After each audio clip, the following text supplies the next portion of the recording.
How to get KFC promo codes. Let's get started. Launch your preferred browser. Here we go. At the top, you'll see the search box. Over there, type in KFC promo code and search for it. With that, different website links will appear. You can go ahead and choose any of these. For instance, I will be opening this one. Grab on. After you open it, you're gonna find tons of offers and deals. You can just scroll down and check out. You can head towards this coupon section where you're gonna find all the coupons. Now head towards the offer that you are interested in. Just click on it. So here's the coupon code. You can copy this coupon code. Now whenever you check out, you can apply this coupon code and get the discount.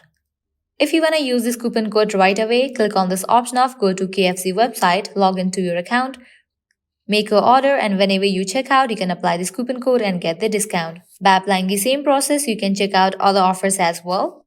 Likewise, you can check out other websites as well. These websites will also provide you great offers and deals. Well, that's all for this video. This is how you can get KFC promo codes. At the end, if you guys find this video helpful, don't forget to like, share and subscribe to our channel. Thank you.